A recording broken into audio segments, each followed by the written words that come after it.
The morning my daughter left me sick and alone, I could barely stand. My chest still burned from the night before, every breath shallow and uneven. From my bedroom, I heard Emily laughing softly in the hallway while talking on the phone. Her voice sounded light, almost excited. 10 days in Cabo, she whispered. Finally, I'm free for a while. A moment later, she stepped into my room, kissed my forehead, and told me not to worry. A nurse would take care of everything. Then she grabbed her suitcase and walked out of my house and my life.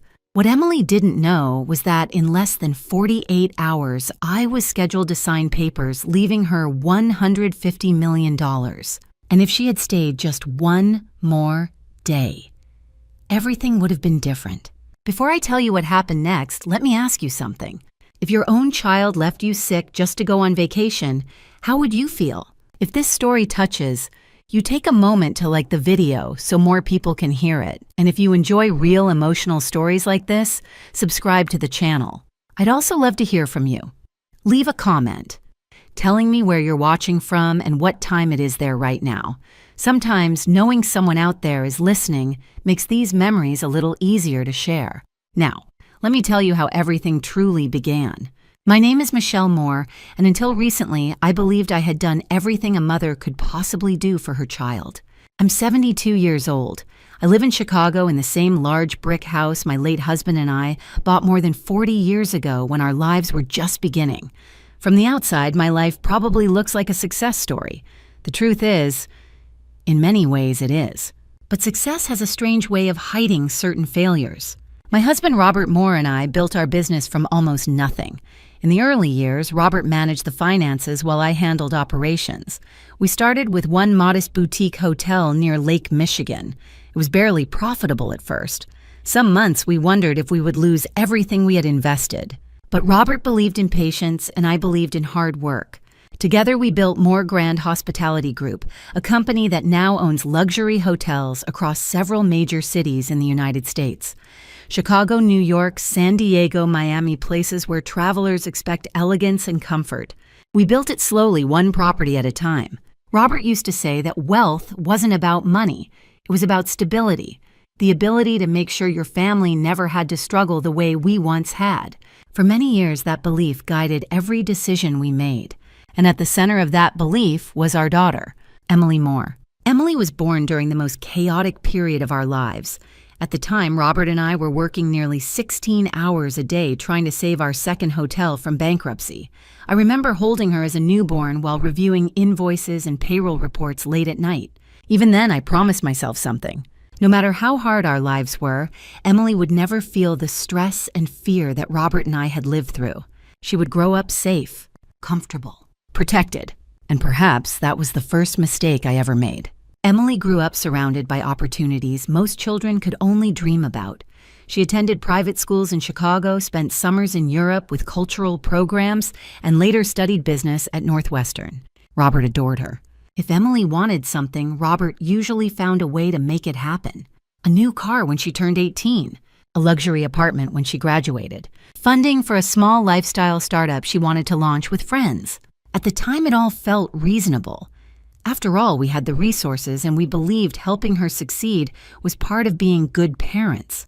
But looking back now, I realized something important. We gave her everything except consequences. Robert passed away 8 years ago after a sudden stroke. Losing him changed something inside me. The business continued to run smoothly, our executive team was strong, but the emotional center of my life disappeared overnight. For a long time, Emily and I leaned on each other during that grief. Or at least I thought we did. In the first few years after Robert's death, Emily visited often. She would come for dinner on Sundays, sit with me in the kitchen and talk about her plans and frustrations. But slowly those visits became less frequent. Emily began traveling more. Her friends changed. Her priorities shifted. At first I told myself it was normal. She was in her 30s, building her own life, exploring the world. I didn't want to be the kind of mother who clung too tightly. Still, small signs began appearing, little things that bothered me but never seemed important enough to confront directly.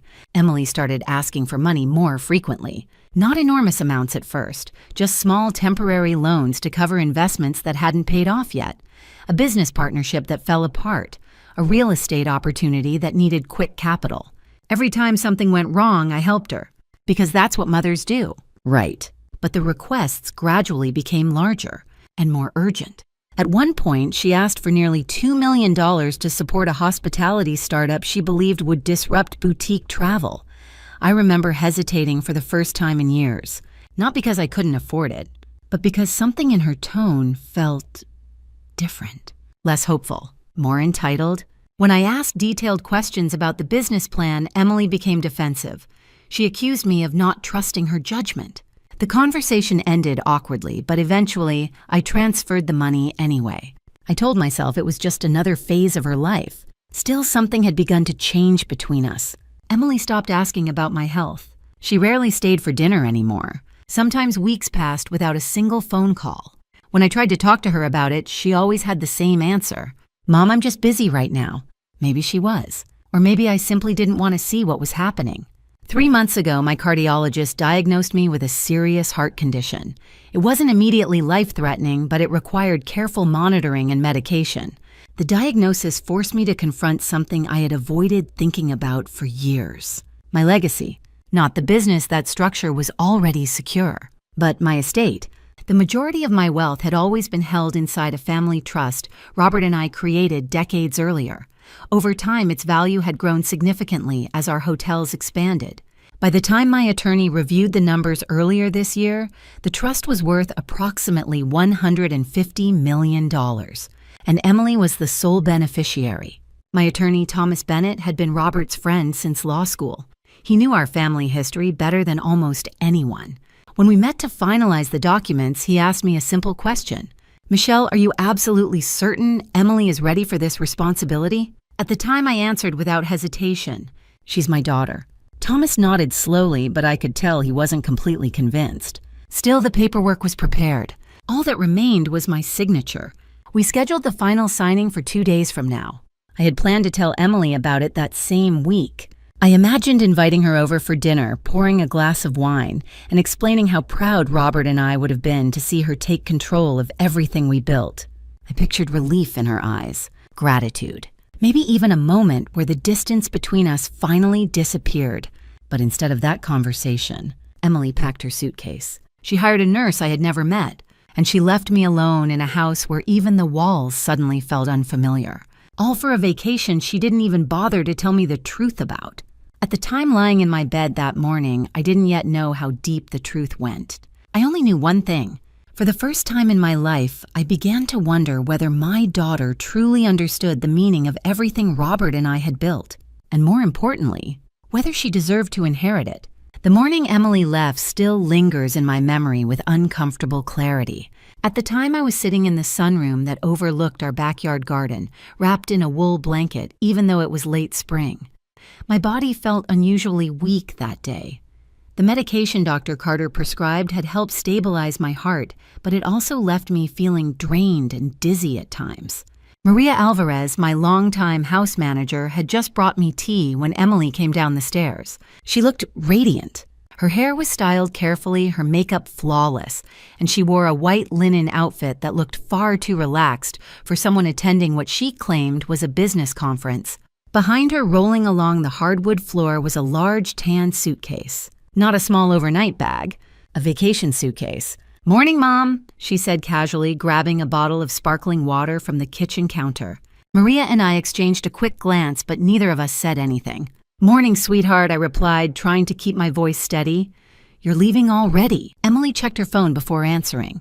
"My flight's in 3 hours. I wanted to get to the airport early."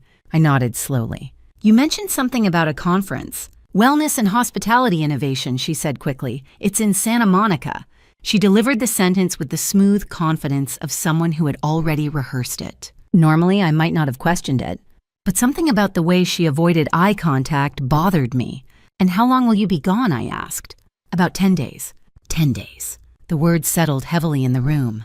Maria placed my tea down gently and quietly, stepped back toward the kitchen, sensing that this conversation might become uncomfortable. "Emily," I said carefully, "I have my cardiology appointment tomorrow morning. Dr. Carter said it's important." She sighed softly. "Mom, you'll be fine. I already arranged everything." She gestured toward the hallway. "The nurse should be here any minute." "Nurse?" I asked. Yeah, a private care nurse. Her name's Laura Jenkins. She'll handle your medication schedule while I'm gone. I felt a wave of confusion. Emily, you never mentioned hiring a nurse. Well, I didn't want you worrying about it. She replied a little too quickly. It's temporary. She walked closer and placed a quick kiss on my forehead. You need to relax. Stress is bad for your heart. Her tone was light, almost dismissive, but something about it felt wrong. I would feel better if you stayed until after tomorrow's appointment, I said gently. Just one more day. For a moment, Emily's expression tightened. It was subtle, but I saw it. I had spent 38 years reading her moods. Even now, I could recognize irritation when it crossed her face. Mom, she said, exhaling slowly, I can't cancel this trip. It's important for my work. What work exactly? I asked. Her eyes flicked away from mine again. It's networking, industry connections. You know how these things are. Maybe that explanation would have satisfied someone else. But I had spent 40 years running hotels and attending conferences across the world, and Emily didn't look like someone preparing for industry networking. She looked like someone going on vacation. Still, I didn't push further. Not yet. Instead, I forced a smile. Well, I suppose 10 days isn't forever. Exactly, Emily said, relieved that the conversation seemed to be ending. A car horn sounded outside.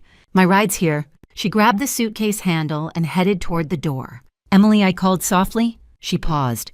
Yes, I love you. For a moment, she hesitated. Then she smiled quickly. I love you too, Mom. And with that, she walked out the front door. The house fell silent again. Maria returned from the kitchen a moment later. She didn't even finish her coffee, Maria said quietly. I stared out the window at the car pulling away from the driveway. No, I murmured. She didn't. About 20 minutes later, the nurse Emily had hired arrived. Laura Jenkins looked to be in her early 30s. She wore navy scrubs and carried a small medical bag. At first glance, everything about her seemed professional enough, but something about her manner struck me as strangely detached. She introduced herself, quickly reviewed my medication chart, and then sat down at the dining table to scroll through her phone. Most experienced nurses I had met over the years asked questions. They checked vitals, they reviewed instructions carefully. Laura did none of those things. Still, I told myself I might simply be overthinking things. The afternoon passed slowly. By evening, my energy had faded almost completely. The dizziness returned and my chest felt heavy. Laura eventually gave me my evening medication. Just take these with water, she said, handing me the pills. I swallowed them without questioning it. After all, Emily had arranged everything.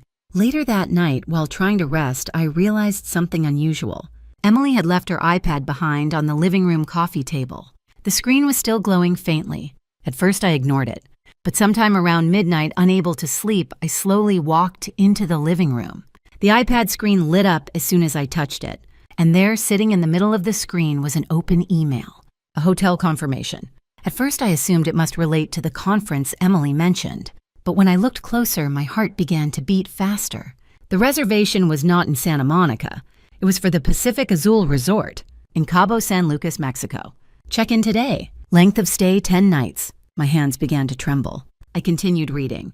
Room type oceanfront master suite. Number of guests 2. 2. I stared at the screen for several long seconds. Maybe it was a shared reservation. Maybe she had a colleague attending the same event. Maybe... Then I saw the second name on the reservation, Jason Caldwell. The name meant nothing to me, but something in my chest tightened with a strange, cold certainty. Emily hadn't gone to California for a conference. She had gone to Mexico, and she hadn't gone alone. At that moment, sitting alone in the dim light of the living room, I felt something far more painful than anger. It was the quiet realization that my daughter had looked directly into my eyes that morning and lied. And somehow deep inside, I knew this lie was only the beginning. That night should have been ordinary. Instead, it nearly killed me. After discovering the hotel reservation on Emily's iPad, I sat in the living room for several minutes, staring at the name Jason Caldwell, as if the letters might rearrange themselves into something less painful. But they didn't. Eventually, the dizziness returned, and I forced myself to stand. My chest felt tight the way it sometimes did when my heart rhythm shifted slightly out of balance. I told myself I was overreacting. Emily had lied about the conference, yes, but that didn't mean the situation was dangerous. Perhaps Jason Caldwell was just a friend. Perhaps the entire thing was nothing more than a poorly explained vacation. Still, the uneasy feeling remained. I walked slowly back to my bedroom, my hand resting against the wall for support. Every step felt heavier than it should have. Laura, the nurse Emily hired, was sitting at the dining table, again scrolling through her phone. "Everything all right?" she asked without looking up. "I think so," I replied quietly. She nodded, still staring at the screen. "Try to get some sleep." That was the extent of her concern. No blood pressure check. No monitoring. Nothing. By midnight, the pressure in my chest had worsened. At first, it felt like indigestion, a dull discomfort beneath my ribs, but within minutes it began spreading upward into my throat and shoulders. I pressed the call button Emily had insisted I keep beside the bed. Laura appeared in the doorway about a minute later. "What's wrong?" "My chest feels tight," I said, trying to keep my breathing steady, "and I'm dizzy." She frowned slightly as if annoyed. "Did you take your evening medication?" "Yes." "Okay, that's normal sometimes." "Normal." The word startled me. "Could you check my blood pressure?" I asked. Laura hesitated. Then she walked over and grabbed the monitor from the bedside table. The cuff wrapped around my arm loosely, almost carelessly. The machine beeped. She glanced at the numbers quickly. "It's a little elevated," she said. "A little," I repeated. "Yes, but nothing to panic about." She reached into her bag and pulled out 2 pills. "Take these," she said. "They'll help you relax." I stared at them. "What are they?" "Just something mild for anxiety," she replied. Something about her tone bothered me. Dr. Carter had been extremely specific about my medication schedule. Every pill had been documented clearly. I didn't recognize these. "Are those from Dr. Carter?" I asked. Laura shrugged. "They're standard." My instincts told me to question her further, but the pain in my chest was growing sharper now. Breathing felt difficult. I swallowed the pills with water. Within 15 minutes, the room began to spin. My vision blurred around the edges. The last thing I remember clearly was trying to sit up and failing. The next memory came in fragments. Voices, footsteps, and someone shouting my name. "Michelle, Michelle, can you hear me?" When I opened my eyes, the bedroom lights were bright. Maria Alvarez stood beside my bed, her face pale with panic. Behind her was Dr. Daniel Carter, my cardiologist. "What happened?" I whispered. Dr. Carter was already checking my pulse. "You nearly passed out," he said firmly. "Your blood pressure dropped suddenly." He turned toward Maria. "Call the pharmacy and confirm her medication." Maria nodded and rushed from the room. I looked around slowly. Laura Jenkins was standing near the doorway. Dr. Carter's voice hardened. "What medication did you give her tonight?" Laura shifted uncomfortably. "Just something for anxiety." "Which medication?" he asked sharply. She hesitated. I'm not sure of the exact name." Dr. Carter's expression changed instantly. "You administered medication to a cardiac patient without knowing what it was." Laura looked flustered now. "It's something I use with other patients." "That's not how this works," Dr. Carter said coldly. A moment later, Maria returned. "The pharmacy says that medication isn't on Michelle's chart." Dr. Carter swore under his breath. Then he turned back to me. "You're very lucky Maria checked on you," he said. "Another hour and this could have turned into a serious cardiac episode." My mind struggled to process his words. "Lucky." I turned my head toward Maria. "Why did you come upstairs?" I asked. Her voice trembled slightly. "I heard a loud sound from your room," she said, "like something falling." I remembered then. When I tried to sit up earlier, the glass of water must have crashed onto the floor. If Maria hadn't heard it, I pushed the thought away. Dr. Carter adjusted the IV line he had already placed in my arm. "I want you resting tonight," he said. "No more medication unless I approve it." Then he looked back toward Laura. "I'm afraid your services are no longer required." Laura's face reddened. "But I was hired." "You were hired by someone who clearly didn't verify your credentials," Dr. Carter interrupted. She grabbed her bag without another word and left the room quickly. The silence that followed felt heavy. Maria closed the door behind her. "Michelle," she said softly, "are you all right?" I nodded slowly. "Yes, but I wasn't. Not really, because as I lay there recovering, my mind kept returning to one simple question. How had Emily found that nurse? Did she even check her qualifications? Or had she simply hired the first person available so she could leave town without delay? Maria must have seen the question in my eyes. "She didn't ask me about the nurse," Maria said quietly. "Usually, she asks." That answer didn't comfort me. If anything, it made the situation feel worse. Dr. Carter finished reviewing the monitors and pulled a chair closer to the bed. "Michelle," he said gently, "I want you somewhere safer for the next few days." "What do you mean?" "A controlled environment," he explained. "Proper medical supervision." "I'm fine here." He shook his head. Tonight proved otherwise. Maria nodded in agreement. You should stay at the Lakeview residence, she said. The company apartment. I knew the place well. It was a private residential unit owned by Moore Grand Hospitality Group, often used by executives visiting Chicago. It had medical staff on call, security, full-time support. For a moment I considered refusing, but the weakness in my body reminded me how close things had come to disaster. All right, I said quietly. Dr. Carter seemed relieved. We'll arrange it in the morning. He stood and gathered his equipment. Before leaving, he paused. One more thing. Yes. Until we understand exactly what happened tonight, I want you to avoid any outside medical staff arranged without proper verification. His eyes lingered on mine for a moment. The message was clear. Be careful who you trust. After he left, Maria dimmed the lights and sat beside the bed. Neither of us spoke for several minutes. Finally, she said softly, Do you want me to call Emily? I thought about it. About the oceanfront suite in Cabo. About the name Jason Caldwell on that reservation. About the nurse who nearly gave me the wrong medication. And about the daughter who had kissed my forehead that morning before disappearing for 10 days. No, I said at last. Maria looked surprised. Not yet. Because for the first time in my life, I wasn't certain I understood my own daughter at all. And before I confronted her, I needed to know the truth. The next morning, the house felt different, not quieter. My home had always been quiet, but heavier, as if the air itself carried a new kind of tension. Maria helped me pack a small suitcase while Dr. Carter arranged transportation to the Lakeview residence, the private company apartment he believed would be safer for my recovery. Physically, I already felt better than the night before. The medication Dr. Carter administered had stabilized my heart rhythm again. But emotionally, something inside me had shifted. For the first time in years, I felt a quiet sense of caution where trust used to live. Maria folded one of my sweaters and placed it gently in the suitcase. Michelle, she said carefully, should we still call Emily? I paused. Part of me wanted to. A mother's instinct doesn't disappear easily. Even after everything, some part of me still hoped there was a simple explanation. But another part of me, the part that had built a business empire from nothing, knew better. No, I said again. Maria nodded, though I could see concern in her eyes. Instead, I reached for my phone and dialed someone else. Thomas Bennett. Thomas had been our family attorney for more than 30 years. He knew Robert and me when our business consisted of 2 struggling hotels and a pile of unpaid invoices. More importantly, he had always been brutally honest when necessary. The phone rang twice before he answered. Michelle, he said, sounding surprised. Everything all right? Not exactly, I replied. There was a pause. What happened? I need to ask you something about Emily.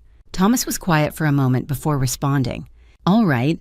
Has she contacted your office recently? Another pause. Longer this time. Yes, he admitted. My grip on the phone tightened. How recently? A few weeks ago, he said slowly.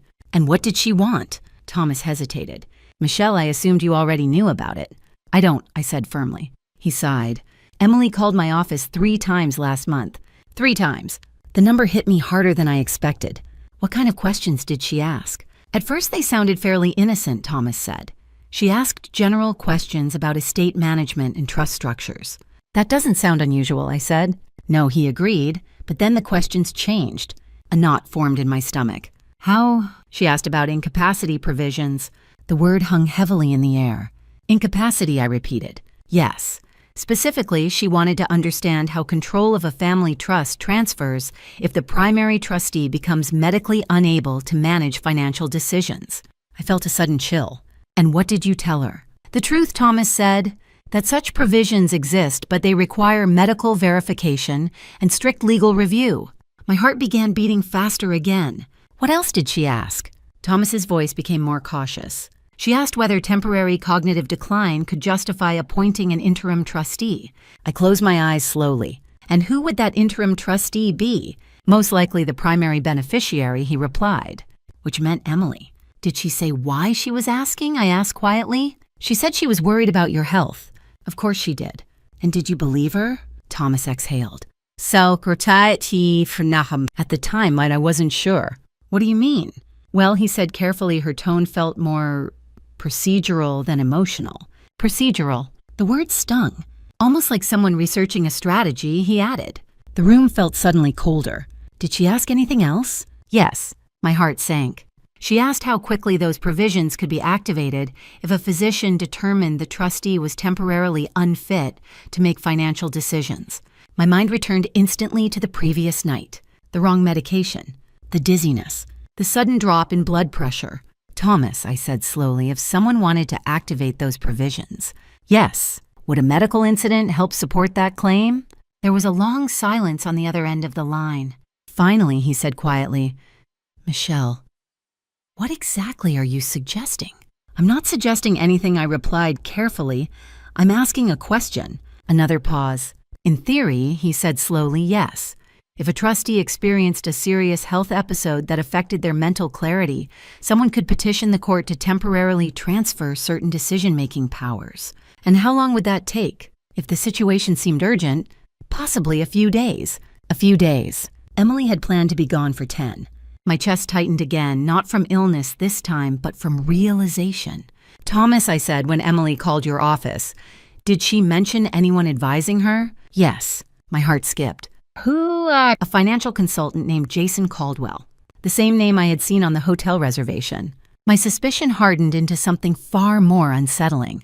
What did she say about him, I asked. She described him as an investment advisor who was helping her with some new projects, Thomas replied. Did you speak to him? No, Thomas said. But Emily asked if he could participate in future discussions regarding estate planning. That was enough. The pieces were beginning to align in ways I didn't like. Emily had been asking detailed questions about incapacity provisions. She had hired an unqualified nurse who nearly gave me the wrong medication, and she had gone on a secret trip to Cabo with the same man advising her on financial matters. Perhaps none of those things were connected, but after 40 years in business, I had learned one simple truth. Coincidences rarely appear alone. Thomas, I said carefully, I want you to pause all estate paperwork. Pause it, he repeated. Yes. What changed? My daughter left town yesterday, I said quietly, and she didn't tell me the truth about where she was going. Thomas didn't respond immediately. Finally, he said, Michelle, are you thinking of revising the inheritance plan? I'm thinking of waiting. For how long? Until I understand exactly what my daughter has been planning behind my back. The silence on the other end of the line grew heavy. Michelle, Thomas said gently, you should be careful jumping to conclusions. I'm not jumping, I replied. I'm observing, because something deep inside me had finally awakened. For years I had ignored the warning signs, the entitlement, the secrecy, the growing distance between us. But last night had changed something. I nearly collapsed in my own bedroom under the care of a nurse my daughter barely verified. And while that happened, Emily was somewhere in Cabo San Lucas, laughing, drinking, sharing an oceanfront suite with a man named Jason Caldwell, a man who seemed very interested in my financial affairs. Thomas, I said slowly, I need you to do something for me. What is it? I want you to look into Jason Caldwell. What kind of investigation? Everything. His background, his business, his financial history. And why exactly are we doing this? Thomas asked. I looked out the window at the gray Chicago sky. Because something in my instincts, the same instincts that built my company from the ground up, was telling me something important. Something I had ignored for far too long. I think I said quietly, my daughter may be planning something much bigger than a vacation. By noon that day, I had moved into the Lakeview residence. The apartment sat on the top floor of one of our company's smaller luxury properties overlooking Lake Michigan. It wasn't a hospital, but it was equipped with everything necessary for a quiet recovery. Private medical monitoring, discreet staff, and security that made unexpected visitors nearly impossible. Dr. Carter insisted it was the safest place for me until we understood what had happened the night before. Part of me resisted leaving my home. That house carried decades of memories. Robert laughing in the kitchen, Emily running through the halls as a little girl, Christmas mornings filled with noise and excitement. But as the elevator doors opened to the Lakeview suite, I realized something uncomfortable. For the first time in years, I felt protected. Maria helped settle my things while a licensed nurse from Dr. Carter's team reviewed my medication schedule carefully. The difference between her professionalism and Laura Jenkins' carelessness was obvious within minutes. Every dosage was verified, every instruction confirmed, and every question answered thoroughly. Your blood pressure looks stable again, the nurse said after checking the monitor. But Dr. Carter wants you resting as much as possible today. Resting. It sounded simple enough, Yet my mind refused to slow down. Too many questions were circling in my thoughts. After the nurse left the room, Maria brought me a cup of chamomile tea and sat across from me at the small dining table near the window. "Michelle," she said gently, "you look like you're solving a puzzle." In a way, I was. "Maria," I asked quietly, "how long have you worked for this family?" She smiled softly. 26 years. "Then you know Emily almost as well as I do." Maria nodded. "I've watched her grow up." "Tell me something honestly," I said. "Have you noticed changes in her recently?" Maria hesitated. Not because she didn't have an answer, but because she was choosing her words carefully. "She's been different," she admitted. "How?" "She's more impatient now, especially with you." The bluntness didn't surprise me. Maria had never been the type to hide the truth. "She also gets a lot of phone calls late at night," Maria continued. "Sometimes she talks in the garden so no one hears." "And you've heard a man's voice?" I asked. Maria nodded slowly. "Yes." "Do you know his name?" "No," she said, "but I remember hearing her say Jason once." The confirmation made my stomach tighten. Jason Caldwell again. "Maria," I said quietly, "did Emily ever mention hiring the nurse who came last night?" "No," she replied immediately. "Usually she asked me to help arrange medical staff. This time she handled everything herself, which meant Emily had deliberately bypassed the people who normally managed household care. That detail bothered me more than I expected. A knock on the door interrupted our conversation. The hotel manager stepped inside briefly. "Mrs. Moore," he said politely, "Mr. Bennett is here to see you." Thomas Bennett entered a moment later carrying a thin leather briefcase. His expression was serious. "That was fast," I said. "I came as soon as I could," he replied. Maria quietly excused herself, leaving us alone. Thomas set his briefcase on the table and opened it. "Michelle, I started looking into Jason Caldwell this morning, and..." Thomas slid a folder across the table. "I think you should see this." Inside were several printed documents, financial records, business registrations, legal filings. I began reading slowly. The first thing that caught my attention was Jason's profession, investment consultant. That alone didn't mean much. But the next page made my eyebrows rise. 3 civil lawsuits in the last 8 years, 2 related to failed investment ventures, 1 involving allegations of financial misrepresentation. None of these resulted in criminal charges, Thomas said. But the pattern is concerning. I flipped to the next document. A list of businesses Jason had been associated with. Most of them had dissolved within a few years. Several had left investors with significant losses. "Does Emily know about this?" I asked. "I doubt it," Thomas said, "or she didn't bother checking." The final page contained a more recent development, a luxury resort project under development in Baja California. The company name listed several investors. One of them was Emily Moore. My breath caught. "How much?" I asked. Thomas tapped the number highlighted in yellow. $5 million. I stared at the page. "That can't be right," I said quietly. "She transferred the funds 3 months ago," Thomas confirmed. The memory returned instantly.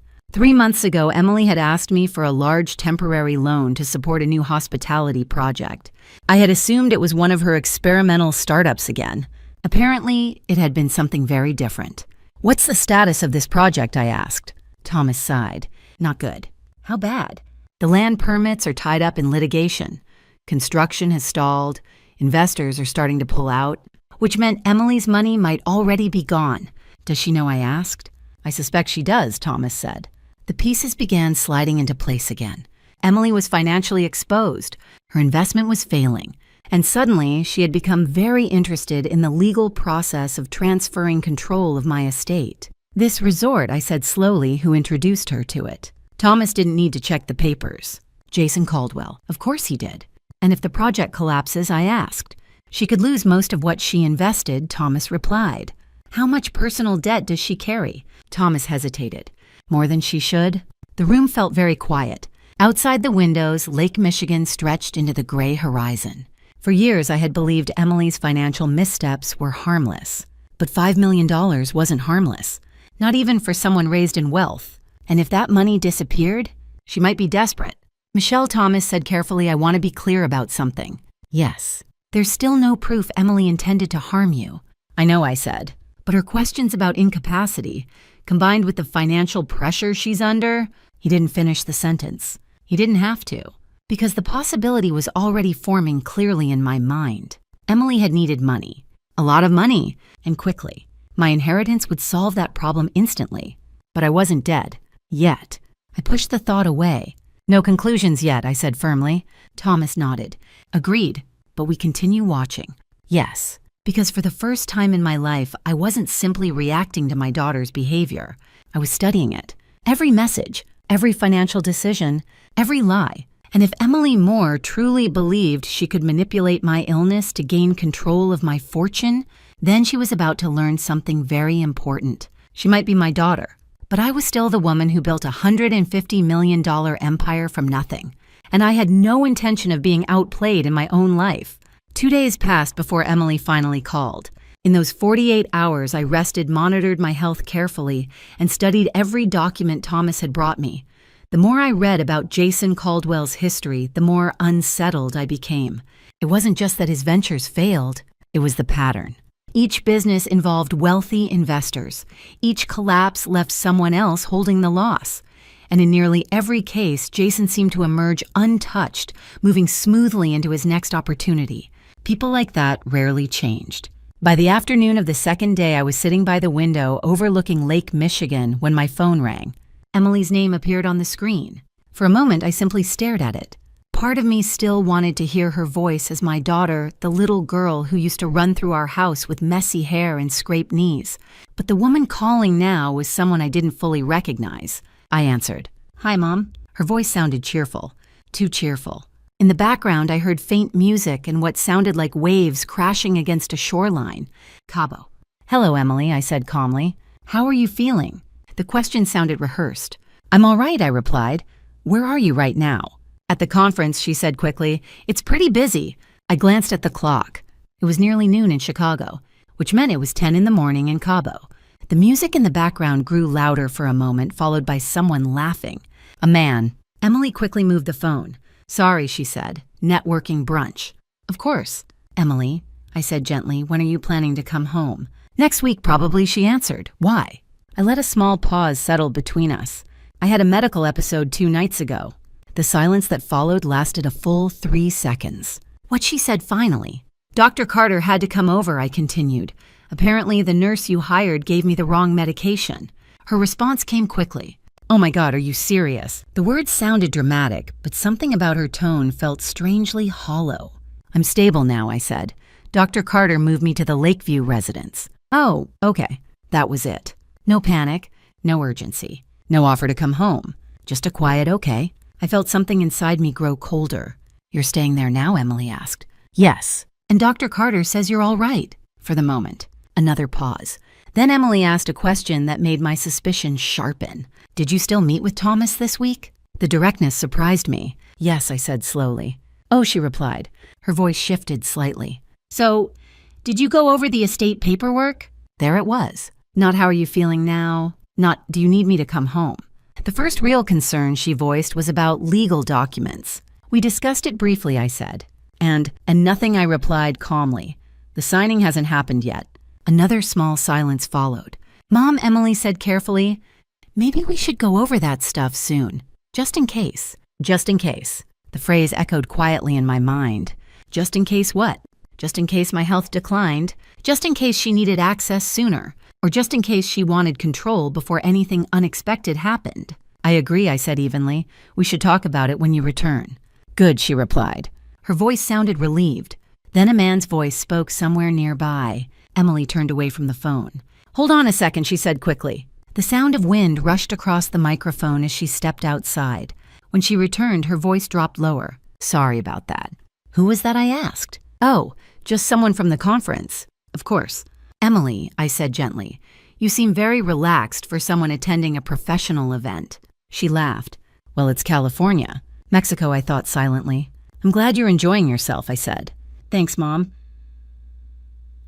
There was another pause. Then she spoke again. "You're really sure everything is okay with your health?" "Yes." "And Dr. Carter didn't say anything about cognitive problems or anything like that?" The question landed sharply. I felt my fingers tighten slightly around the phone. "No," I said slowly. "Why would he?" "Oh, nothing," Emily replied quickly. "I was just wondering." Thomas's earlier conversation returned to my mind. Emily asking about incapacity provisions, temporary trustees, control transfers. And now she was asking about my mental clarity. I kept my voice calm. "Emily," I said, "are you worried about my ability to manage the business?" "No," she said immediately. "Of course not." Her denial came too fast. "I was just thinking about planning ahead." "Planning ahead?" "Yes," I said quietly. "Planning ahead is always wise." We spoke for a few more minutes after that. Emily asked a few polite questions about my recovery. None of them sounded particularly concerned. Eventually, she said she needed to return to her conference sessions. Before ending the call, she added one more comment. "Mom, try to rest. We'll sort everything out when I get back. Sort everything out." I ended the call and set the phone down slowly. Maria, who had been sitting across the room pretending to read, looked up. "Was that Emily?" she asked. "Yes." "What did she say?" I walked over to the window. Lake Michigan stretched out under the cloudy sky, the water dark and restless. She asked about my health, I said, and about the estate paperwork. Maria frowned. "That seems strange." "Yes," I agreed quietly. Thomas had been right about one thing. Emily's tone wasn't emotional. It was procedural, like someone reviewing steps in a process. Later that evening, Thomas called again with an update. "We found something else about Jason Caldwell," he said. "What is it?" "He's been helping Emily prepare legal documentation." My heart sank. "What kind of documentation?" "Draft papers that could request temporary trustee authority if your health declines." Exactly what Emily had asked him about weeks earlier. "And who prepared them?" I asked. "A boutique legal service Jason recommended." "Have they filed anything yet?" "No," Thomas replied, "but the documents are ready." Ready. Waiting. Prepared for the moment my health appeared unstable enough to justify them. I felt an unexpected calm settle over me. For the first time since discovering the hotel reservation, the situation no longer felt confusing. It felt clear.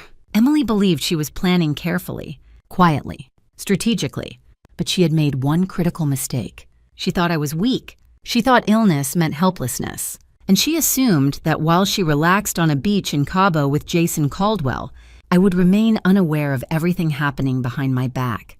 But she was wrong, because now I wasn't simply recovering, I was watching. And the longer Emily stayed away, the more time I had to understand exactly how far this plan of hers was meant to go. The next morning began quietly, but the silence carried a different weight now. From the large windows of the Lakeview residence, I watched the gray waters of Lake Michigan ripple under a cold wind. Chicago looked calm from this height. Cars moving like distant toys, people walking their dogs along the lakefront path. Ordinary life continued as if nothing had changed. But inside the apartment, I felt as though I had stepped into a different world entirely. A world where every conversation, every decision, and every coincidence needed to be examined carefully. Maria brought me breakfast just after 8, oatmeal, fresh fruit, and tea. "You slept better," she observed. "I did," I said. And it was true. For the first time since discovering Emily's lies, my mind had settled into a kind of sharp clarity. Fear had been replaced with something else. Focus. Maria sat down across from me. "Do you think Emily knows you're suspicious?" she asked. "No," I replied. "Are you sure?" "She thinks I'm resting." Maria nodded slowly. "That may work in our favor." I smiled faintly. "Yes, because while Emily believed she was several thousand miles away relaxing in Cabo, the truth was that her absence had given me something extremely valuable. Time. Time to observe. Time to investigate. And time to think. At 9 o'clock, Thomas Bennett arrived again. This time he carried a thicker folder. "That doesn't look encouraging," I said as he sat down. "It isn't," he replied. Maria quietly left the room so we could speak privately. Thomas opened the folder and began laying out documents across the table. "I've spent the last 24 hours looking deeper into the Baja Resort project," he explained. "And it's worse than we thought." He slid a financial summary toward me. I read through the numbers slowly. Land acquisition, construction permits, investor contributions, projected revenue. The initial investment pool had been substantial, nearly $40 million. But several investors had already withdrawn. Legal disputes had frozen the remaining development funds, and the property itself was now tied up in a zoning conflict with the local government. "Translation?" I asked. Thomas leaned back in his chair. "The project is collapsing." My eyes moved to Emily's investment line again. $5 million. "So that money is gone," I said quietly. "Most likely. And Jason Caldwell." Thomas tapped another document. "That's where things get interesting." I picked up the page. It contained a timeline of Jason's involvement. He had entered the project only 8 months earlier. Within 3 months, several early investors had transferred management authority to a new holding company, one partially controlled by Jason. And Emily joined shortly after that, Thomas said. Recommended by Jason. Yes. The pattern was painfully obvious now. Jason had inserted himself into a failing project, encouraged wealthy individuals to save it, and positioned himself close enough to influence how those funds were used. Has he invested any of his own money, I asked? Thomas shook his head. Not a dollar. Of course he hadn't. People like Jason rarely risk their own resources. They preferred to risk someone else's. I continued reading. Then another detail caught my attention. Emily guaranteed part of the project loan. Yes. How much? Thomas pointed to a number. $2 million. I sat back slowly. So if the project collapses completely, she could be personally responsible for that guarantee. Another layer of pressure. Another reason Emily might feel desperate. Does she have that kind of liquidity, I asked? Not without help, Thomas said, which meant she needed money. Fast. And the only place she could realistically find that kind of money was the family trust. My trust. Thomas watched me carefully. You're starting to see the bigger picture now. Yes, I said quietly. Emily's financial situation wasn't just uncomfortable. It was dangerous. $5 million invested, $2 million personally guaranteed, and a failing project guided by a man with a history of walking away from collapsed ventures. Does Emily know Jason's background, I asked. I doubt he told her everything. Do you think she's being manipulated? Thomas considered the question carefully. Possibly.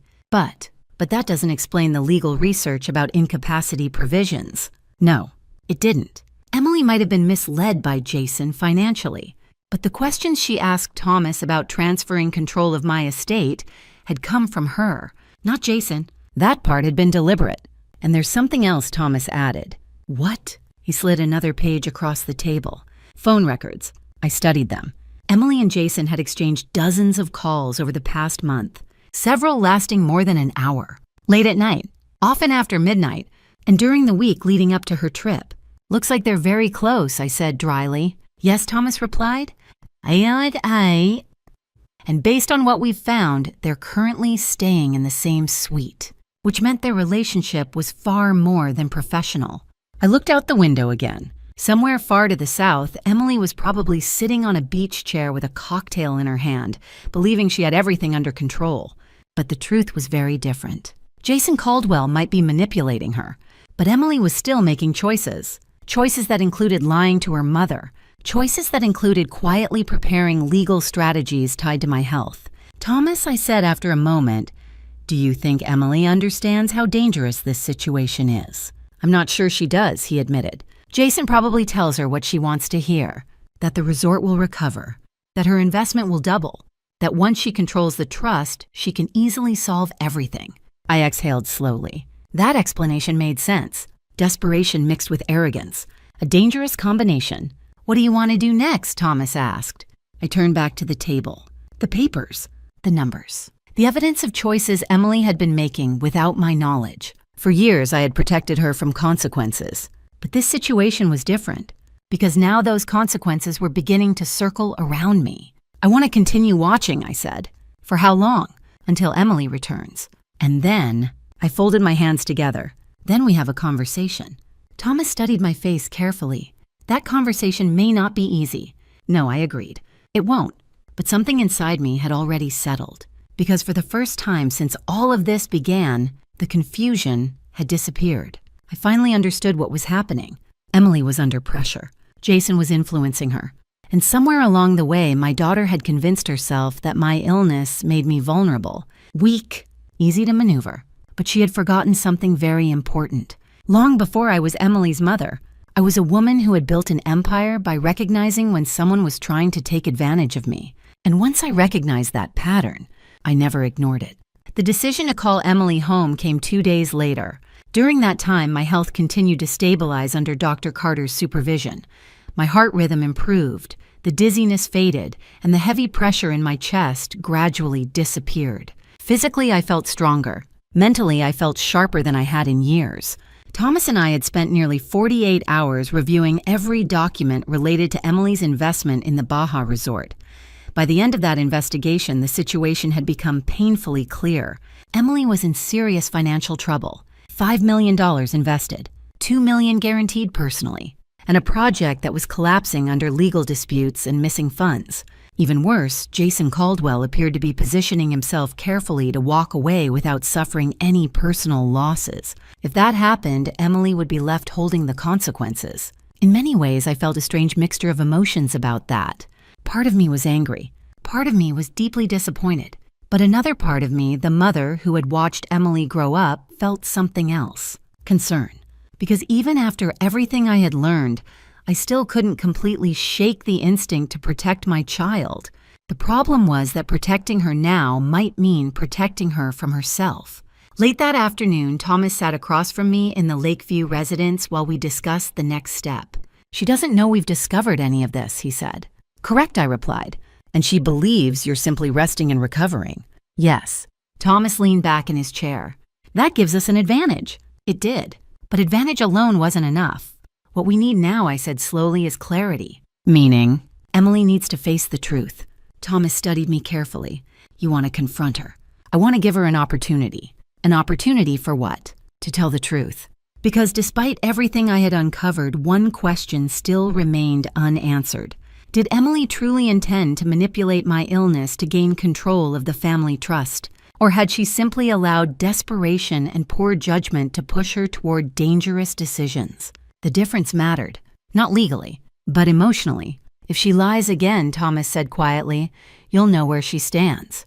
"Yes, and if she tells the truth," I paused, "then we'll decide what happens next." Thomas nodded slowly. "How do you plan to get her back here?" "That part is easy." I reached for my phone. Emily is very interested in one particular subject right now. "The estate paperwork." "Exactly." Thomas smiled faintly. "She'll come home for that." Immediately. And I was right. I called Emily 30 minutes later. She answered on the second ring. "Hi, Mom." Her voice sounded bright again. Even through the phone, I could hear the ocean breeze in the background. "Cabo?" "Emily," I said calmly. "I've been thinking about our conversation the other day." "Oh, yes, about planning ahead." Her tone sharpened slightly. "What about it?" "I spoke with Thomas again this morning." That caught her attention. "And we've scheduled the final estate signing." There was a brief pause. "When?" "Friday afternoon." That was 2 days away. Another pause followed. Then Emily asked, "Do you want me there?" "Yes," I said. "If you're going to be the primary beneficiary of the family trust, I think it would be appropriate for you to attend."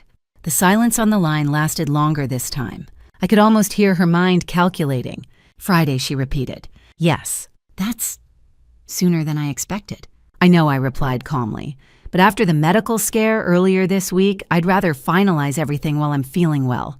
That part at least was true. Emily exhaled slowly. "I guess I could come back early, if it's inconvenient." No, she interrupted quickly. "It's fine." Of course it was. Money has a way of rearranging priorities very quickly. "I'll change my flight," she said. "I can be back in Chicago tomorrow night."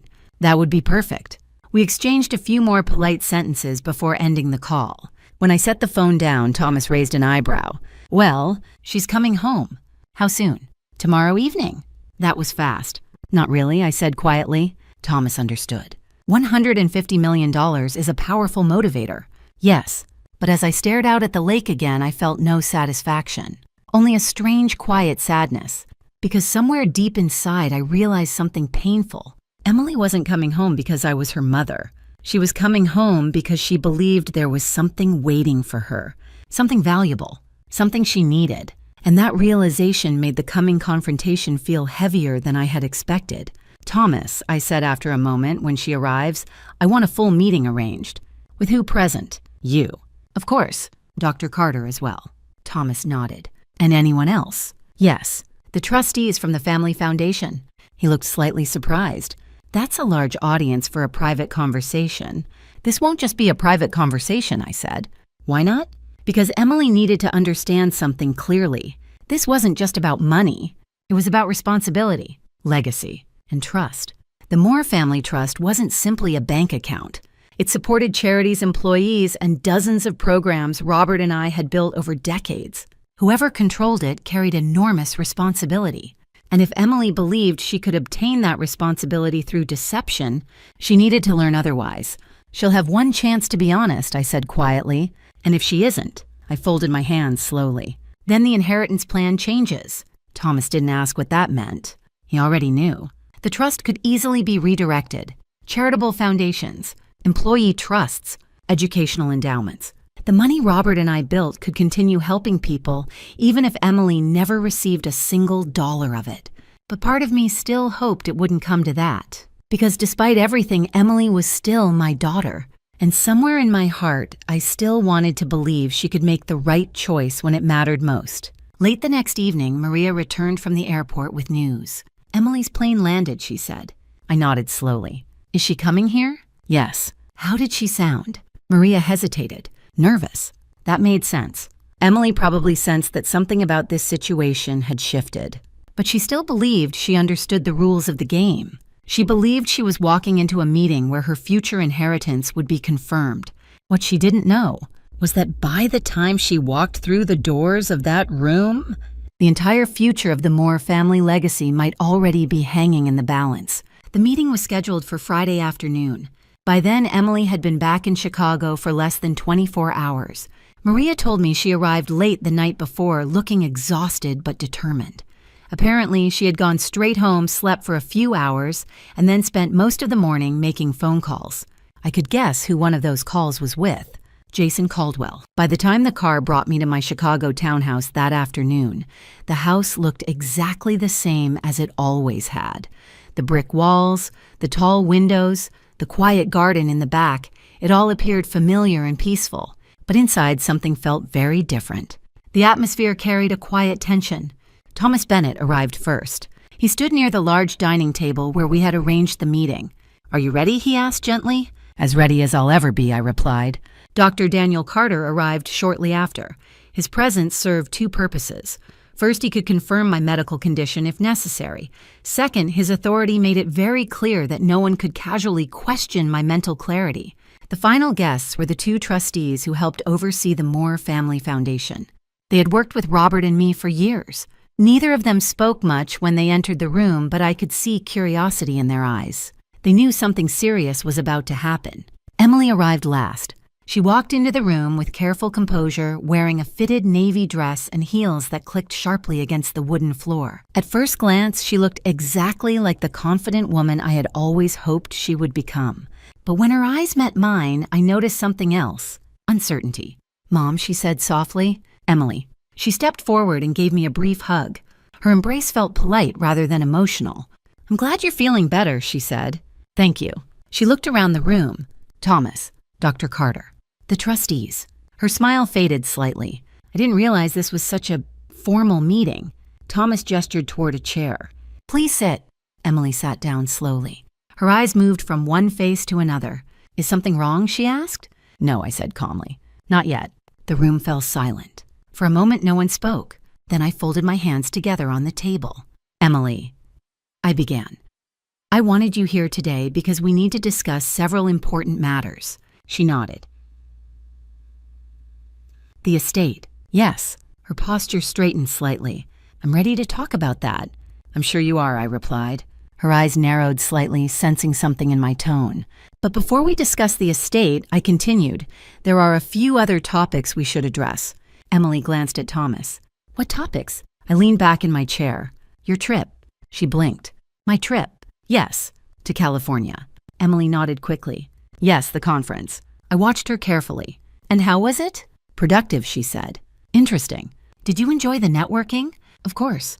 Her answers came smoothly. Too smoothly. Emily, I said quietly, are you sure that's where you went? Her smile faltered. What do you mean? Thomas slid a printed document across the table. Perhaps this will help clarify. Emily looked down at the page. Her expression froze. It was the hotel reservation from Cabo San Lucas, the Pacific Azul Resort. 10 nights. Oceanfront suite. 2 guests. Jason Caldwell. For a few seconds, no one spoke. Emily's face lost its color.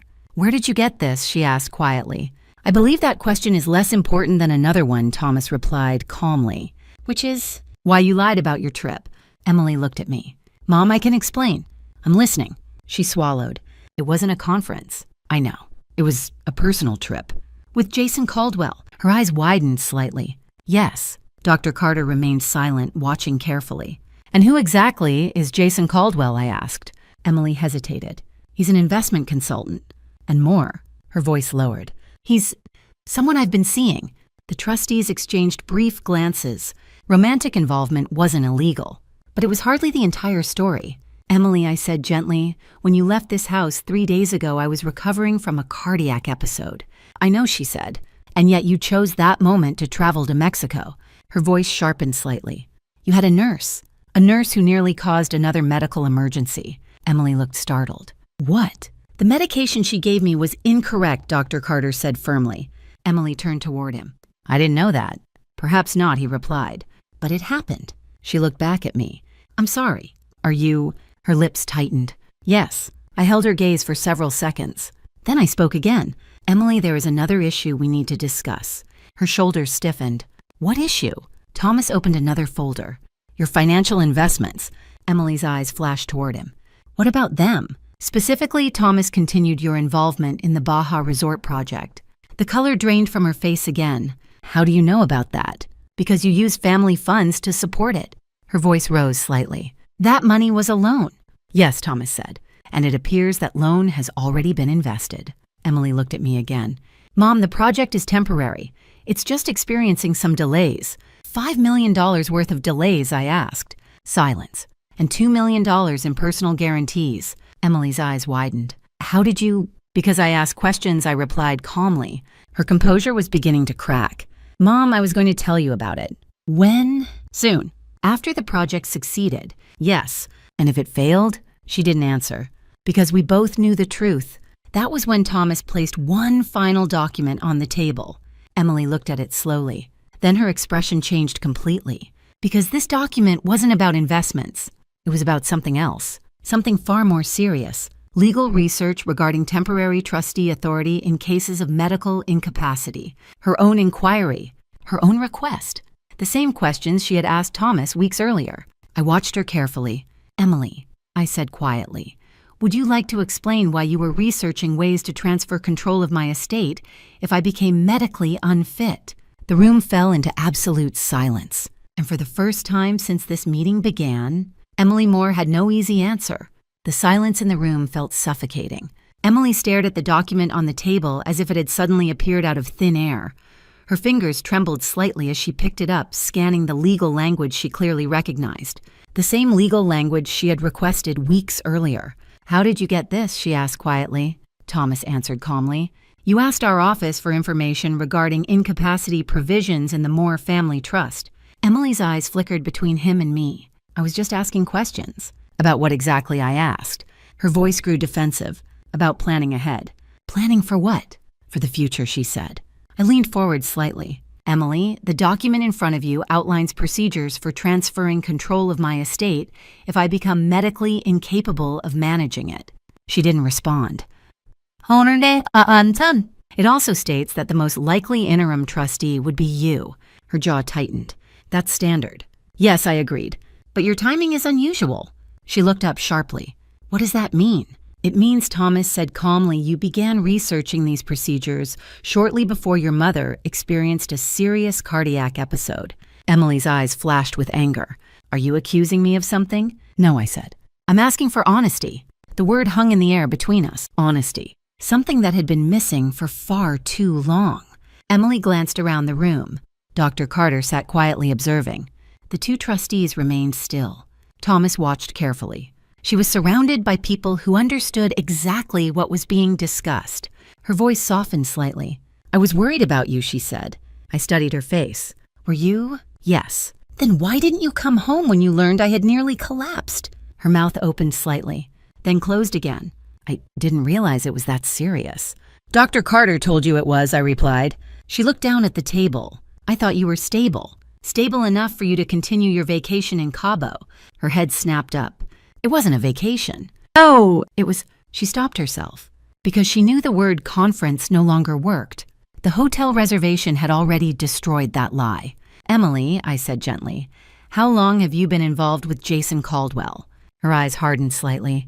That's none of anyone else's business. It becomes my business when the man advising you financially is also sharing your hotel suite. The trustees shifted slightly in their chairs. Emily's cheeks flushed with anger. You had no right to investigate my personal life. I have every right to investigate anything connected to my estate. Her breathing grew heavier. "This is ridiculous." "No," I said quietly. "It's necessary." Thomas slid another document across the table. "This outlines your investment in the Baja Resort development." Emily's expression tightened again. "You had someone dig through my finances." "Yes." "And what did you find?" she demanded. "That the project is failing," Thomas replied calmly.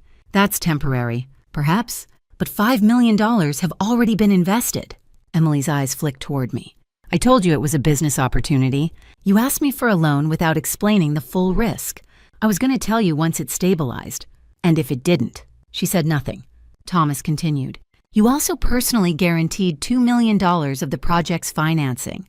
Her shoulders stiffened. "That's part of investing." "Yes," Thomas said, "but when the project collapses, you will be responsible for that guarantee." Emily's voice rose. "It's not collapsing." Thomas calmly opened another page. "Construction has stopped. Temporarily. The land permits are tied up in litigation. Lawyers handle that. And 3 investors have already withdrawn their funding." The words hung heavily in the room. Emily looked at the papers again. For the first time, real uncertainty appeared in her eyes. "You don't understand the full situation," she said quietly. "Then explain it," I said. Her lips pressed together. "This project was supposed to change everything." "How?" "It was a luxury resort development with huge potential. Jason showed me projections." "Jason showed you projections," I repeated. "Yes." "And you trusted them?" She hesitated. "Yes. And now those projections are failing." Emily's frustration burst through. "Projects take time. And money," I replied, "which you no longer have." Her eyes flashed toward me. "I still have options." "Yes," I said quietly. "You were hoping the family trust would solve the problem." The accusation hung heavily in the air. "That's not fair, isn't it?" Emily stood up suddenly. "You think I planned all of this? I think you've been making dangerous decisions. You don't understand the pressure I'm under. Then help me understand." She stared at me. For a moment, something in her expression cracked. Fear. Real fear. "You don't know what it's like," she said quietly. "To watch everything you tried to build start falling apart." I remained calm. "Emily, you invested millions of dollars into a project recommended by a man with a questionable financial history. You had him investigated." "Yes." "Without even asking me." "I asked you today." Her shoulders slumped slightly. "You never believed in me." "That isn't true. You always thought I couldn't handle responsibility. Your recent decisions haven't proven otherwise." The words struck harder than I intended. Emily sat back down slowly. For the first time since the meeting began, she looked less defensive and more defeated. "I thought this investment would finally prove something," she said quietly. "Prove what?" "That I could build something of my own. You didn't need to risk millions of dollars to prove that." "I did," she insisted. "Because no matter what I did, it always felt like I was just living in your shadow." The room grew quiet again. Her words carried more pain than anger now, but that pain didn't erase the choices she had made. "Emily," I said softly, "there's something you still don't understand." She looked up. "What?" I took a slow breath. "Before you left for Cabo." I paused. "I was planning to sign the final estate documents." Her eyes widened slightly. "Documents that would transfer control of the Moore family trust." She leaned forward. "What do you mean?" "The trust currently holds approximately $150 million in assets." The room became completely silent. Emily stared at me. And in that moment, she finally understood something she had never known before. The inheritance she had been quietly preparing to access had already been hers. All she had needed to do was wait. "And those documents," I continued calmly, "were scheduled to be signed the morning after you left." Her lips parted slowly. "What? But after everything that has happened this week?" I folded my hands together. "Those plans have changed." The color drained from Emily's face completely. Because for the first time since this meeting began, she realized exactly what her choices had just cost her. The words seemed to hang in the air long after I finished speaking. Emily sat completely still, staring at me as if she hadn't heard correctly. $150 million, she whispered. "Yes." The number was not exaggerated. The Moore Family Trust had grown steadily over decades, our hotel's investments, properties, and partnerships, all contributing to its value. But Emily had never known the exact figure. Robert and I had always believed wealth should be handled responsibly, not flaunted, and perhaps that had been another mistake. Emily slowly leaned back in her chair. For several seconds she didn't speak. Then she laughed. It wasn't a joyful laugh. It was the kind of laugh people make when reality suddenly shifts beneath their feet. "You're serious," she said. "Yes, and you were going to give all of that to me." I was. Her eyes filled with disbelief. "And now?" I withdrew the signing appointment. Her voice cracked. "When?" "The morning after you left." Silence filled the room again. Emily's hands rested flat on the table. Now her fingers curled slightly against the wood, as if she needed something solid to hold on to. "You're punishing me," she said quietly. "No. This is punishment. This is consequence." Her head lifted sharply. "For what? Taking a vacation? For lying?" Her expression hardened. "So one lie cost me my entire future." It wasn't just one lie. She pushed her chair back slightly. "You're overreacting." I didn't respond immediately. Instead, I allowed the quiet to stretch between us. Emily's breathing grew uneven. "Emily," I said calmly, "you didn't simply lie about a trip. You concealed a financial investment worth millions. You guaranteed debt you can't repay. You allowed a man with a history of questionable business practices to influence your financial decisions. And you quietly researched legal pathways to take control of my estate if I became medically incapable." Her voice rose. "I told you that was just planning ahead." "No," I said gently. "That was positioning." She slammed her hand lightly on the table. "You don't know what Jason and I discussed." "You're right," I said. "I only know what the documents show." Her anger suddenly shifted. "You had him investigated." "Yes, without even asking me first. I didn't need permission." Her voice shook. "He believes in me." "Does he?" "Yes. And what exactly does he believe?" "That the resort project will recover. That we can still turn it around. That I'll prove everyone wrong." Her words came quickly now, almost desperate. I watched her carefully. "Emily," I asked quietly, "has Jason invested any of his own money in that project?" She hesitated. "That's not the point." "It's exactly the point."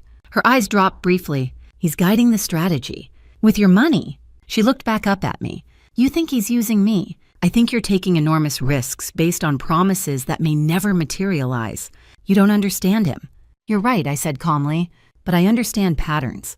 "What patterns?" "The pattern of people who build their success using other people's money." Emily shook her head. "You're wrong about him." "I hope I am, because if I wasn't..." The situation Emily had created for herself was far worse than she realized. Her voice softened again. "Mom, I didn't mean for things to turn out like this." I studied her carefully. For the first time since this meeting began, I could see genuine emotion breaking through her frustration. "I wanted to build something of my own," she continued quietly. "Something that wasn't connected to your company. Something that would prove I could succeed without your help. You didn't need to gamble millions of dollars to prove that." "You always say that," she replied bitterly, "but you don't understand what it feels like." "What does it feel like?" "To grow up surrounded by success you didn't create. To have people assume everything you have was handed to you. To hear whispers about how lucky you are." Her voice trembled. "You and Dad built an empire. Everyone respects you. But when people look at me, they see the daughter who inherited everything." I felt a quiet ache in my chest, because beneath her anger, there was truth in those words. Growing up in wealth can carry its own kind of pressure. "You think I don't see that?" I asked softly. "You never said it. You never asked." Emily laughed again, though this time the sound carried more exhaustion than sarcasm. "You were always so busy. With the business. With the hotels. With everything." The accusation wasn't entirely unfair. Robert and I had spent decades building our company. And while we loved Emily deeply, there were years when work consumed most of our attention. "I tried to give you opportunities," I said quietly. "You gave me money." The bluntness stung. "That's not the same thing." "I know that now." Emily looked down at the table again. "I thought if the resort worked, everything would change. How people would finally see me as someone who built something real. And Jason promised you that would happen." She nodded slowly. "Yes. And when the project started failing," her shoulders slumped. "He said we just needed more time and more money." Her silence answered the question. Thomas cleared his throat softly. "Emily," he said carefully, "the legal situation around that development is extremely complicated. Even if construction resumes, it may take years before investors recover anything." Emily's voice dropped to a whisper. "I know." "You know," I repeated. "Yes." "When did you realize that?" Her eyes glistened. "About a week ago." A week ago. Which meant she had already known the project was in trouble when she left for Cabo. "You went on vacation anyway," I said. "It wasn't a vacation." It was 10 days in an oceanfront suite. I needed time to think about how to solve the problem. Yes, and your solution was gaining faster access to the family trust. Her silence confirmed it again. I closed my eyes briefly, not out of anger, but out of disappointment. Because the truth had finally become unmistakably clear. Emily hadn't set out to hurt me, but she had convinced herself that manipulating circumstances might solve her financial disaster. And in doing so, she had crossed a line she didn't fully understand. When I opened my eyes again, she was staring at me.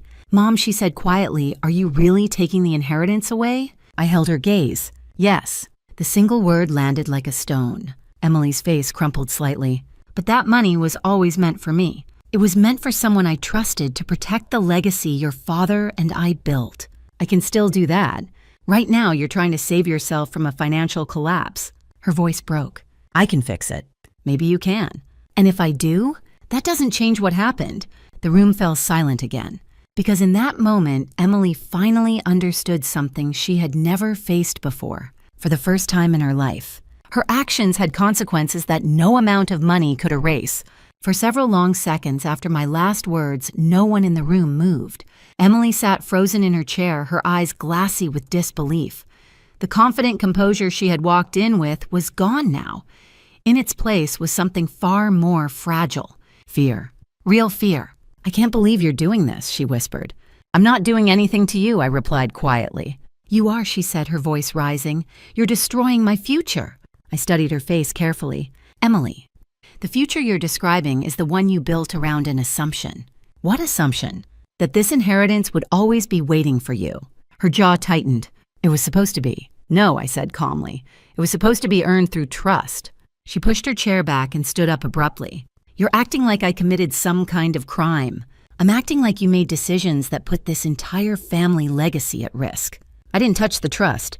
You tried to prepare a way to access it faster. That's not illegal." "No," I agreed. "But it is revealing."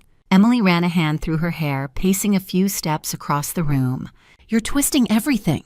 "No, Emily," I said softly. "I'm finally seeing things clearly." Her breathing grew uneven.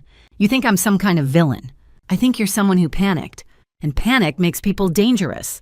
Her eyes filled with angry tears. "You have no idea what Jason and I have been dealing with." "Then tell me." But instead of speaking, she shook her head. "You wouldn't understand." "I might." "No," she insisted. "You've never been in a situation where everything you built was about to collapse." I felt a small, bitter smile tug at the corner of my mouth. "Emily," I said quietly, "I started this company with one hotel that was 2 months away from bankruptcy. We almost lost our house. Your father and I worked 18-hour days trying to keep the doors open. You think I don't understand financial pressure?" She hesitated. But the anger inside her was still stronger than reflection. "This is different." "How?" "Because I don't have decades to rebuild." "Why not?" "Because if this project fails, Jason says investors will destroy my reputation." Her voice trembled slightly now. "No one will take me seriously again." Thomas spoke gently from the other side of the table. "Emily, investors respect honesty more than silence." She turned toward him. "You don't know how ruthless these people are." He didn't respond immediately. Instead, he opened the folder beside him and slid a new document across the table. "This might help clarify something." Emily glanced down. At first, she frowned in confusion. Then her expression changed. "What is this?" she asked. "A transcript," Thomas said. "Of what?" "A phone call." Her eyes darted toward him. Between Jason Caldwell and one of the project's early investors. The room went completely still. "When did this happen?" she asked quietly. 3 nights ago." Her voice dropped. "That's impossible." Thomas remained calm. "It was recorded during a legal mediation regarding the project's funding dispute." Emily stared at the paper in her hands. Her lips moved silently as she read the first few lines. Then she froze. "No," she whispered. She read further. Her fingers tightened around the page. "No, that's not right." I watched her carefully. "What does it say?" I asked softly. She didn't answer. But I already knew, because I had read the transcript myself earlier that morning. Jason Caldwell's voice had been very clear. During the conversation with the investor, he had referred to Emily not as a partner, but as temporary leverage, a wealthy contact, someone useful for attracting capital. And most painfully of all, Jason had explained that once the project collapsed completely, he planned to distance himself from the remaining investors and move on to another opportunity. leaving Emily to manage the consequences. Emily's breathing became shallow. He wouldn't say that she whispered. Thomas said nothing. Jason believes in this project. I spoke gently. Emily. Her eyes lifted slowly toward me. Read the second page. She looked down again. This time her face drained of color completely, because the second page contained the line that destroyed the illusion she had built around him. Jason had said, Emily Moore thinks this resort will make her a serious player in the hospitality industry. Let her believe that for now. The important thing is keeping her money in the deal until we restructure. Emily's hands began to shake. He didn't mean that, she said weakly. Thomas's voice remained calm. The recording was verified by the legal team handling the dispute. That could be taken out of context. It was a full conversation. She shook her head slowly. No.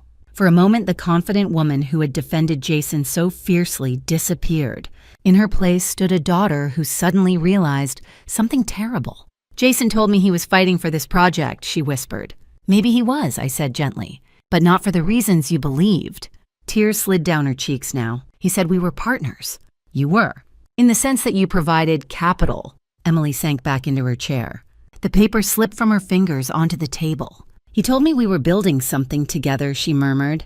I felt a quiet ache in my chest, because I knew exactly what she was experiencing. The moment when someone you trusted reveals themselves to be something entirely different, and that moment can be devastating.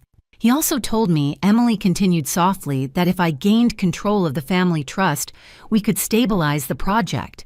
There it was, the final piece, the full truth. She looked up at me again. Her eyes were red now. I didn't plan to hurt you, she said. I know, but I thought if I could access the trust sooner, you could save the investment. She nodded slowly. Yes, and Jason encouraged that idea. Another small nod. Yes, the room remained quiet, because everyone present now understood exactly what had happened. Jason Caldwell had seen Emily's insecurity, her need to prove herself, her access to wealth, and he had used all of those things to guide her decisions. Emily wiped her face with trembling hands. He said if I could show control over the family trust, she whispered, investors would regain confidence, and the project would survive. Yes, I looked at her gently. Emily, did it ever occur to you that he might benefit from that situation, even if the project failed? Her shoulders sagged. No. And now, she stared at the transcript again. Now the truth was unavoidable. Jason hadn't seen her as a partner. He had seen her as an opportunity. And for the first time since this confrontation began, Emily Moore finally understood how completely she had been manipulated. No one spoke for nearly a full minute after Emily finished reading the transcript. The room remained painfully quiet. Emily sat motionless, staring at the document in front of her as though the words might somehow rearrange themselves into something less devastating. But they didn't. Reality has a cruel way of remaining exactly what it is. He lied to me, she whispered finally. Her voice sounded smaller than I had ever heard it. Yes, I said gently. Emily's shoulders began to tremble. I defended him. I know. I trusted him. I know that too. Her breathing grew uneven. And I pushed you away because of him. That part hurt more than she probably realized. But I didn't interrupt, because sometimes people need to hear their own words before they truly understand them. Emily wiped her eyes, though the tears kept coming. I thought he respected me, she said quietly. People like Jason know how to make others feel important, Thomas said calmly. It's how they gain trust. Emily nodded weakly. He told me everything I wanted to hear. That's usually the first step, Thomas replied. The truth in that statement settled heavily across the room. Emily looked up again. Did he know about the trust, she asked? I answered honestly. Yes. Her eyes widened. How? You told him. She blinked in confusion. I did. You mentioned it in several of your messages. Thomas slid another printed page across the table. A message thread. Emily recognized it immediately, because the words on that page were her own. If my mother finalizes the trust transfer this year, I'll finally have the authority to stabilize the investment. Emily stared at the sentence as though she had never seen it before. I didn't think, she murmured, that he would use that information. I finished. She nodded slowly. I thought he was helping me. He was helping himself, Thomas said. Emily leaned back in her chair again, her face pale. Everything she had believed about the last several months of her life was collapsing all at once. And that kind of realization leaves people feeling hollow. Mom, she said softly. Yes, I really did want to build something on my own. I believe you, but I did it the wrong way. You took a dangerous shortcut." Her lips trembled. I was scared. Of what? Of failing. I studied her carefully. Failure isn't the worst thing that can happen to a person. What is losing your integrity while trying to avoid failure? Emily looked down again, because deep down she knew that was exactly what had happened. For several minutes, no one spoke. Then she said quietly, "What happens now?" The question hung heavily in the room, because we had finally reached the moment that mattered most, the point where consequences had to be decided. I took a slow breath before answering. "The inheritance will not be restored." Emily's eyes closed briefly. Even though she had likely expected that answer, hearing it aloud still hurt. "I understand," she whispered, "but that wasn't the end of my decision. However I continued, that doesn't mean you're being abandoned." Her eyes opened again. "What do you mean?" I turned toward Thomas. He slid another document forward. "This is the revised structure of the Moore family estate," he explained. Emily looked at the pages carefully. The document outlined 3 major changes. First, a large portion of the family trust, nearly $70 million, would be transferred into a new charitable organization, the Moore Heart Foundation. Its purpose would be to support cardiac care programs and provide financial assistance to families caring for critically ill relatives. Emily glanced at Dr. Carter, who nodded slightly. "That foundation will save lives," he said quietly. Emily turned the page. The second section of the document allocated funds to long-term employees of Moore Grand Hospitality Group, housekeepers, maintenance staff, front desk workers, people who had spent decades helping build the company alongside Robert and me. Emily looked up slowly. "You're giving part of the trust to the employees." "Yes, they earned it." She nodded faintly. Then she reached the final section. Her name appeared there. But the structure was very different from what she had expected. "This isn't a direct inheritance," she said softly. "No, it's a conditional trust." "Yes," Emily continued reading.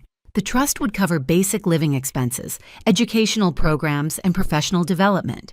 But the funds would not be available for unrestricted use. Instead, they would be managed by independent trustees. And access to larger amounts would depend on several conditions: financial accountability, employment stability, personal development, years of demonstrated responsibility." Emily's voice trembled slightly. "You're making me start over.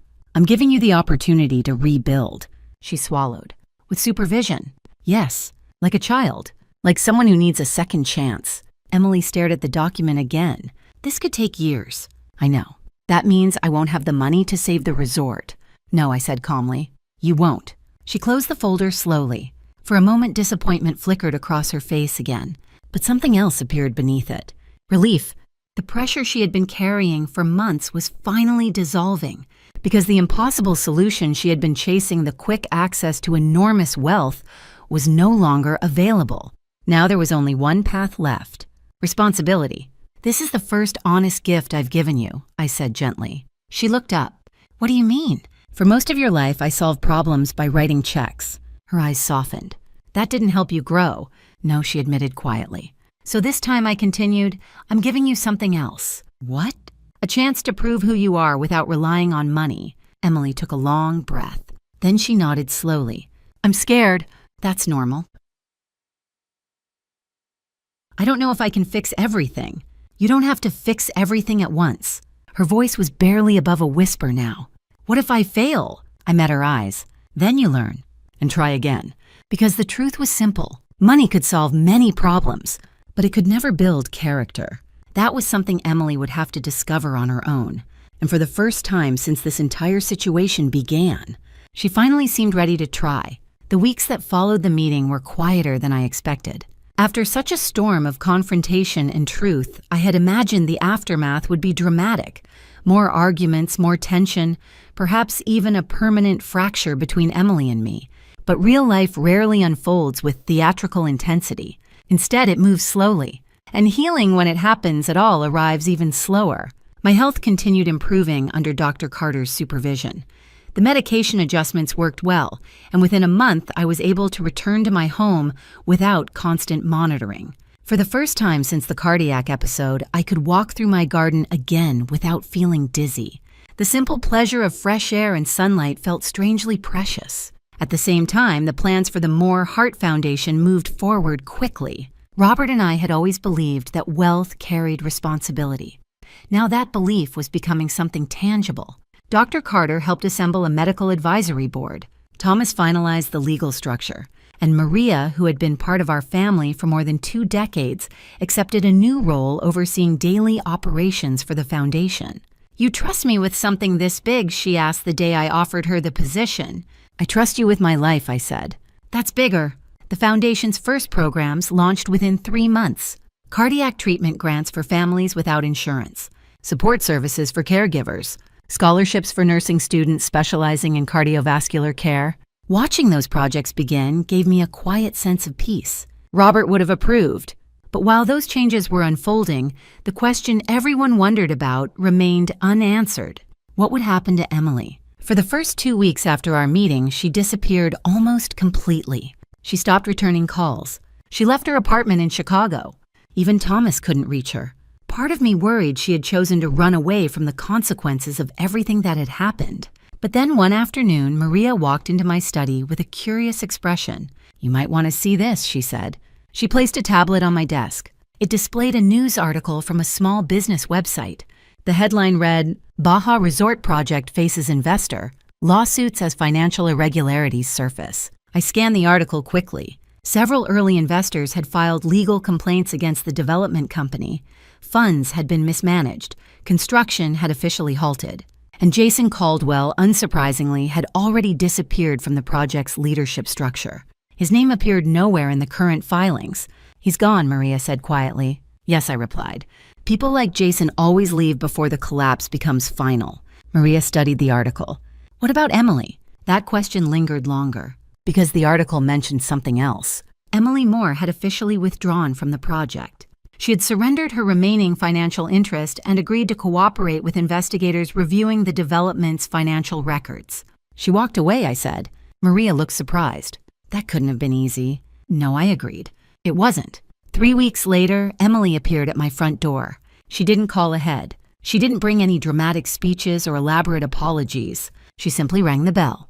When Maria opened the door, Emily looked different. Her clothes were simpler, her posture less guarded, and her eyes, though still carrying traces of exhaustion, looked clearer than they had in months. "She's here," Maria said softly. I nodded. "Let her in." Emily stepped into the living room slowly. For a moment, neither of us spoke. Then she said quietly, "Hi, Mom." "Hello, Emily." She looked around the room as if taking in the familiar space with new eyes. "I heard the foundation launched its first programs," she said.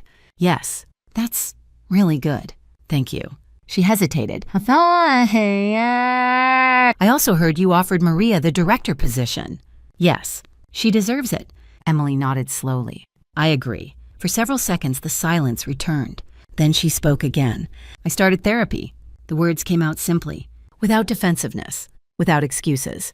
"That's a good step," I said. "I should have done it years ago. Maybe. But now is better than never." She exhaled slowly. "I also found a job." That surprised me slightly. "What kind of job?" "It's with a nonprofit organization." "Doing what?" "Community outreach." Her lips curved into a small, uncertain smile. "Turns out, explaining financial literacy programs to people who have nothing is a very humbling experience." I nodded. "Yes, I imagine it would be." She looked down at her hands. "I'm not using the Moore name there." "Why not?" "Because I want people to listen to me for the right reasons." That answer pleased me more than she probably realized. Emily glanced toward the garden outside. "Can we sit out there?" "Of course." We carried 2 cups of tea onto the patio and sat quietly for a while. The late afternoon sunlight warmed the stone pathway and the wind rustled gently through the trees. Eventually, Emily spoke again. "I'm not asking you to change the trust," she said. "I know. I just wanted to say something." "What's that?" She looked at me directly. "I'm sorry." The apology wasn't dramatic. It wasn't tearful. It was simple. And that simplicity made it feel real. "I believe you," I said.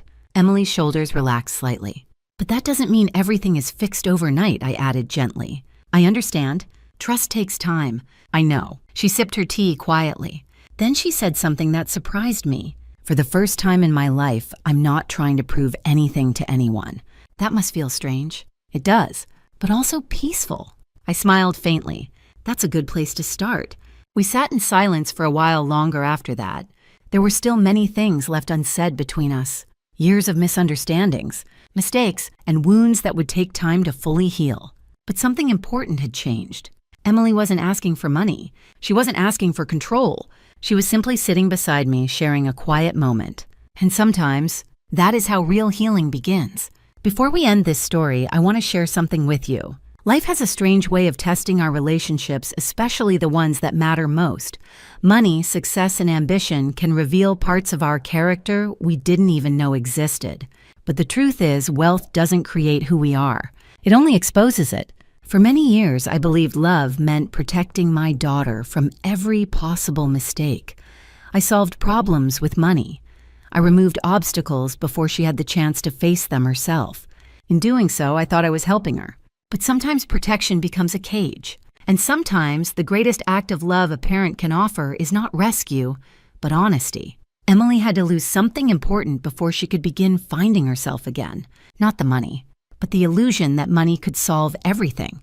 Real strength comes from responsibility, from humility, from learning to stand back up after failure without looking for shortcuts. And sometimes, when we're very lucky, the people we love find their way back to those truths before it's too late. Now I'd love to hear from you. What would you have done in my situation? Do you think I was too harsh with Emily? Or was it the lesson she needed? Leave a comment and tell me your thoughts. And if this story touched you in any way, don't forget to like the video and subscribe so you don't miss the next story. Also, tell me where you're watching from and what time it is there right now. I always enjoy seeing how far these stories travel. Thank you for listening. And remember, sometimes the greatest inheritance we can give the people we love isn't money, it's wisdom.